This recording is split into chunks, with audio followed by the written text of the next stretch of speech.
ஓம் ஸ்ரீ குருப்யோ நமः.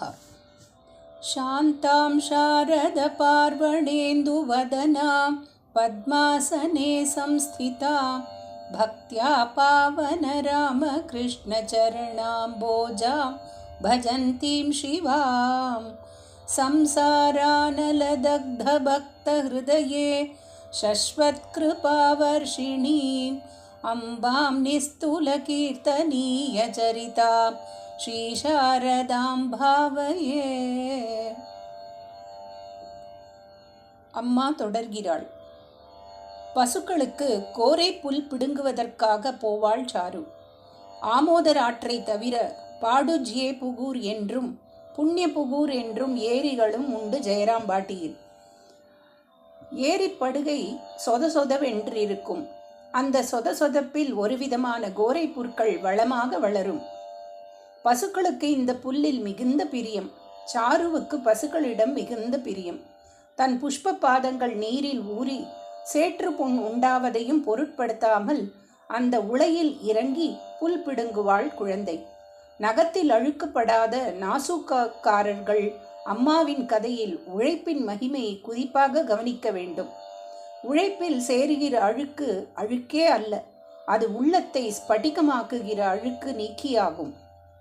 கற்றை கற்றையாக புல்லை மார்போடு சேர்த்து கோமள உடம்பிலே அந்த புல் படுகிற போது ஏற்படுகிற அரிப்பையும் பொருட்படுத்தாமல் கரையிலே கொண்டு வந்து போடுவாள். மறுபடியும் தண்ணீரில் இறங்குவாள். கழுத்தளவு நீர் வருகிற வரையும் மளமளவென்று சென்று விடுவாள். மீண்டும் ஒரு கற்றை கரை வந்து சேரும்.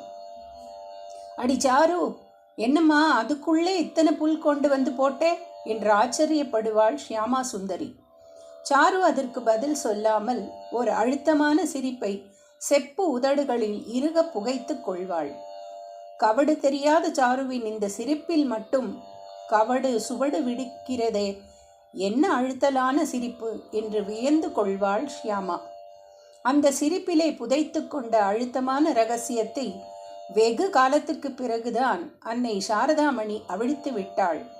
அன்னை சொல்வாள், என்னால் எப்படி அவ்வளவு சீக்கிரத்தில் அவ்வளவு புல் சேகரிக்க முடிகிறதுன்னு மற்றவ ஆச்சரியப்பட்டா. விஷயம் இதுதான். நான் ஒரு முறை புல் கற்றையை கரையில் வைத்துவிட்டு ஏரி படுகைக்குள் மறுபடியும் போனேனோ இல்லையோ, உடனேயே அங்கே ஒரு பெண் இன்னொரு கற்றை புல்லை என் கையில் திணிப்பாள். அந்த பெண் எப்படி இருப்பாள் தெரியுமா? அசல் என் அச்சாகவே இருப்பாள். புல் பிடுங்குவதில் மட்டுமில்லை, எல்லா காரியத்திலும் அவள் எனக்கு உதவி செய்வாள். குழந்தை பருவம் முழுவதும் அவள் அனவரதமும் என்னோடையே இருந்தாள். வேலை செய்தாள், விளையாடினாள், ஆடிப்பாடினாள். அசலார் யாராவது வருகிற அரவம் கேட்டால் உடனே அந்தர்தானமாகி விடுவாள். இப்போது தெரிகிறதா கவடற்ற சாரு எத்தனை ரகசியங்களை ஒளித்து கொண்டு கவடு செய்தது என்று? சாரதையுடையனே தத்ரூபம் அவளாகவே இருந்து உதவி செய்தது அம்பிகையின் சேடிகளில் ஒருத்தி. அம்பிகை உலகுக்கு வந்தவுடன் அந்த சேடியும் பணிபுரிய உடன் வந்தாள் என்று சாதுக்கள் விளக்கம் தருகிறார்கள். சாரதாமணிக்கு தம்பி தங்கைகள் பிறந்தார்கள்.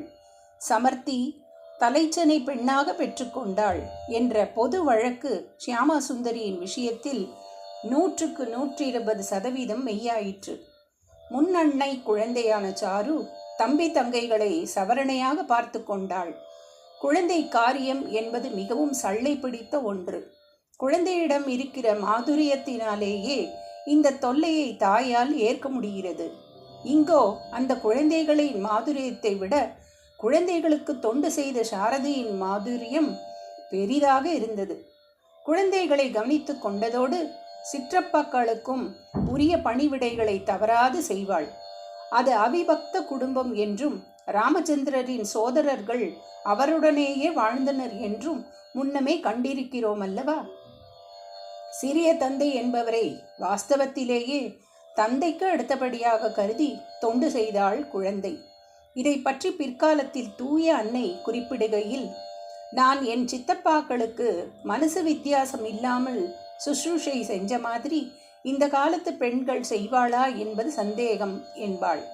இந்த காலத்து பெண்கள் என்று அவள் குறிப்பிட்ட காலத்துக்கு பிறகு 4-5 தலைமுறைகள் ஓடிவிட்டன. அன்னை தொடர்வாள். கருங்குழல் அவிழ்ந்து தொங்கும், கண்களில் கருணை பொங்கும், அருங்குண நாணம் ஓங்கும், ஆடையும் தலைமேல் வாங்கும், சுரங்களில் வளைகள் தங்கும், கற்பினுக்கரசி பூவின் சரங்கொடு காமன் தீண்டா சாரதா அன்னை வாழ்க. ஓம் சாந்தி சாந்தி சாந்தி.